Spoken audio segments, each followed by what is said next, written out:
Hey everyone, welcome back. We are in chapter 13. We have skipped a couple of chapters since I last saw you. In this chapter, we're going to be covering group behavior, teams, and conflicts. So our learning outcomes for this chapter relate to defining what constitutes a group and a team, explain why people join groups, how to increase group performance, explain how teams operate, decide when groups perform better than individuals, decide why the group team approach is not always the best approach, identify the causes of conflict, and then how to reduce conflict. All right, let's jump in. We got a lot to cover. All right, so the definition of a work group. It's an interdependent collection of individuals who share responsibility for specific outcomes for their organization, and they share common goals that affect each other. And work groups and teams are oftentimes used interchangeably. All right, so I'm sure that you already knew what a group was, but these definitions always get a little bit more specific, don't they, than you might have thought of. So these are the things that we're looking at for what we would call a group. So there are different types of groups in an organization.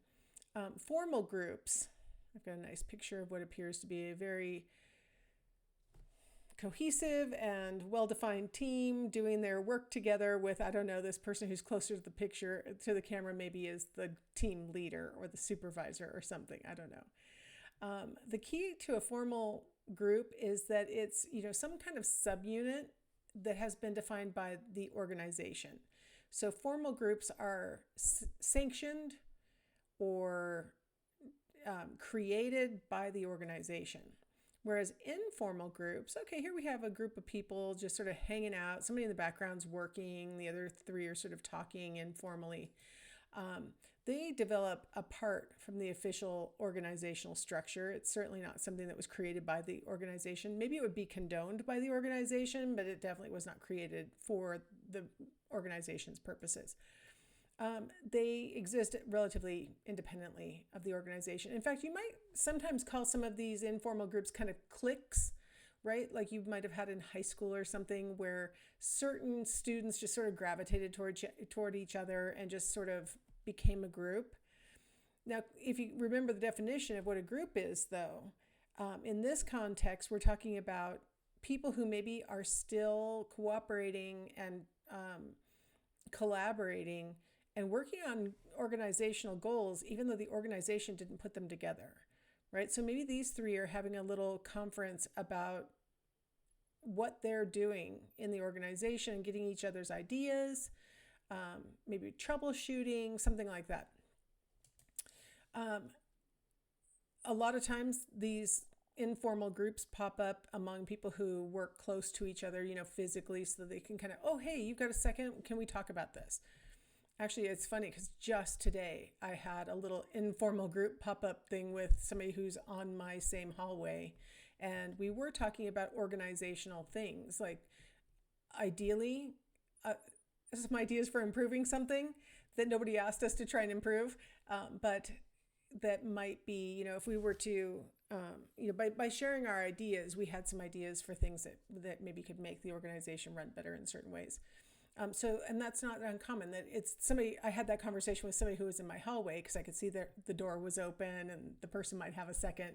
And that's what happens with informal groups.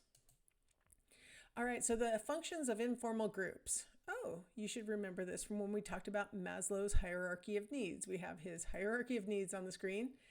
And then I color-coded my little petals as it goes up to show that I feel like making employees feel safe and socially stable, it kind of feeds our safety and security needs. So sometimes informal groups can help us to feel more sort of like other people have our back, or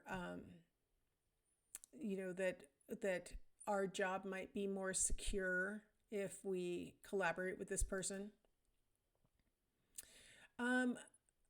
Now the light blue doesn't go very well, but go with me. Friendship and companionship might be that love and belongingness. Like, it is nice to have somebody else in the organization who you can talk to about things and who maybe we gravitate towards the ones who we kind of basically like already, or who we've gotten a sense might like us or might trust us, or that we trust them, that kind of thing, right? And so this informal little group who chit chats in the work area maybe always sits next to each other at the meetings too, or things like that, right? It gives you a person to sort of look to, and or people that you can look to, and you know that you'll have ready-made people that you already kind of like and that you can be with in these larger groups.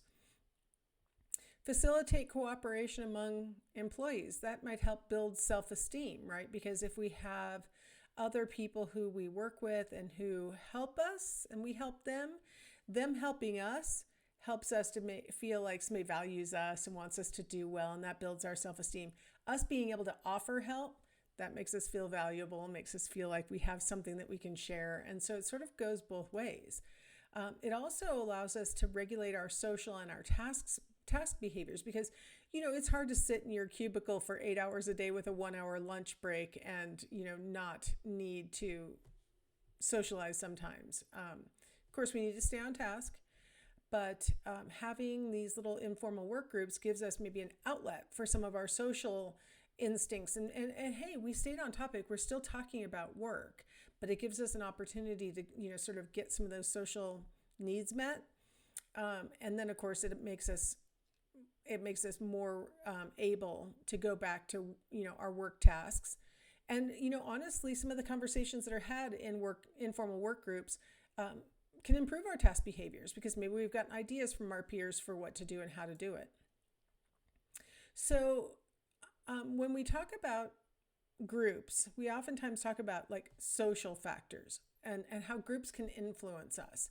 So in this next section, I want to talk about norms and roles and cohesion and group development, and then the bad thing, which is social loafing. So let's jump in and talk about norms to start with. So in this whole section, we're talking about social influence. So how being part of a group influences our behaviors, the way that we think, the way that we perform on the job, things like that. So norms are shared expectations about appropriate ways of responding in a group. So groups tend to develop their own norms. A single individual who belongs to multiple groups may behave in significantly different ways across those groups, because the different groups have different norms. So got a little cartoon. I don't care how young it makes you feel. You work here, you carry a briefcase. These are what we call descriptive norms. So these are the things that most people in the group do, what most people in the group feel, or at least express as their feelings, what most of them think, or at least the thoughts they're willing to express in a particular situation. So descriptive norms are sort of what everybody's doing, right? Everything that's observable. We don't really know what's in a person's head except for what they tell us is in their head. So what most people think, do, or feel in a particular situation. When you violate the norms of a group, if you express a thought, or if you act a way that's different from other people, or if you express that you feel differently about something, you might be viewed as unusual or different, or not really part of the group. You either need to get it together or maybe find another group. So these are what we call descriptive norms.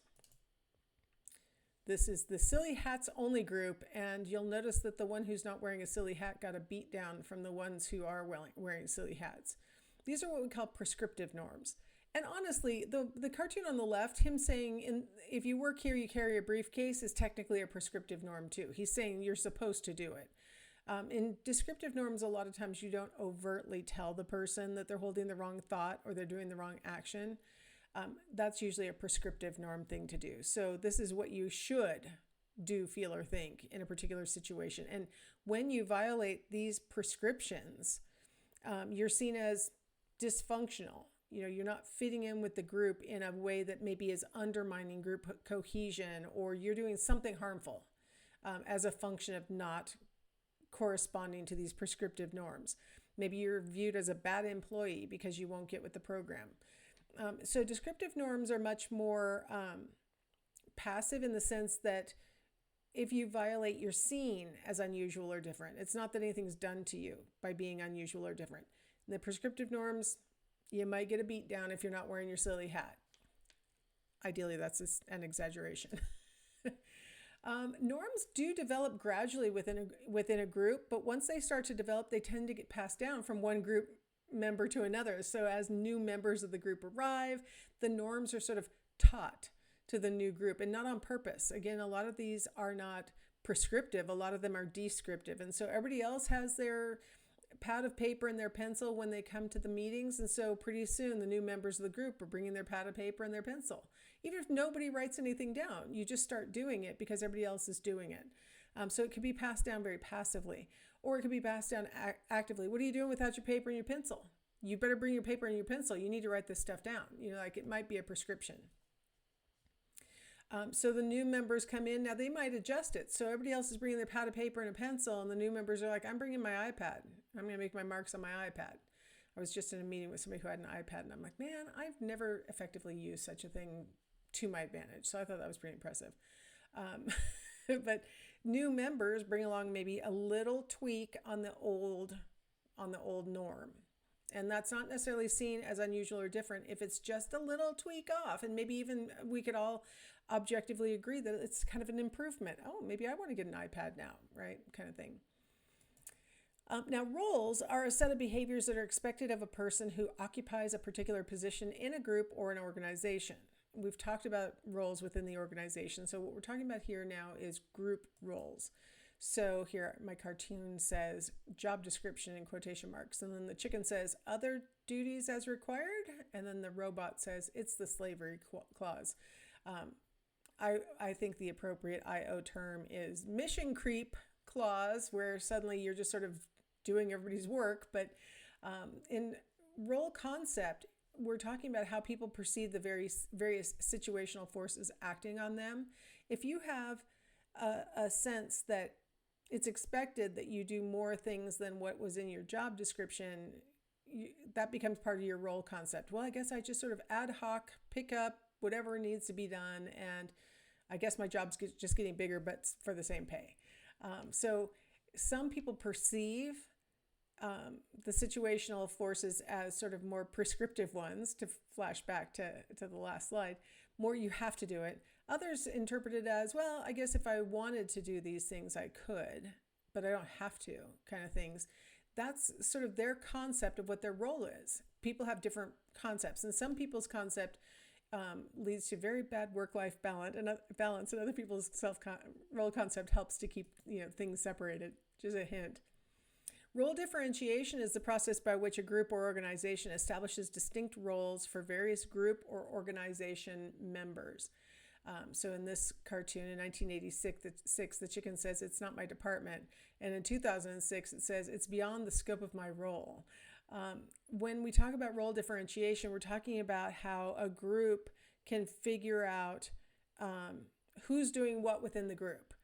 I'll give you an example that's school related, since as I always say, students are just employees who work for grades. So when I place students randomly into a group and they're going to, let's say, do a presentation at the end of the quarter, one of the things that's common is that a lot of students don't want to have to do oral presentations. So I always tell the students, you can assign roles to your group mates depending on who's willing to do what. Some people don't want to talk, but they love to make PowerPoints. So they may say, I'll make the PowerPoints.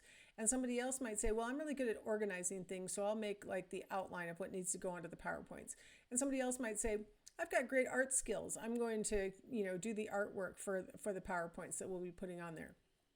Like everybody can take their own role, and that way you don't have people, I'll say, lying fallow in the group where they don't have a specified job, right? And so by assigning roles to the group members, you can, break up the work, give people the things that they like the most, and those kinds of things. Now, it's not perfect, is it? Because, sometimes you don't get the thing that you are the best at, or maybe there's a particular part of the job that requires multiple people working on it, and so we can't just divide it up, things like that. But the more you can sort of differentiate the roles and make sure that everybody's sort of staying in their own lanes, that's going to help to contribute to harmony in the group when we talk about that later.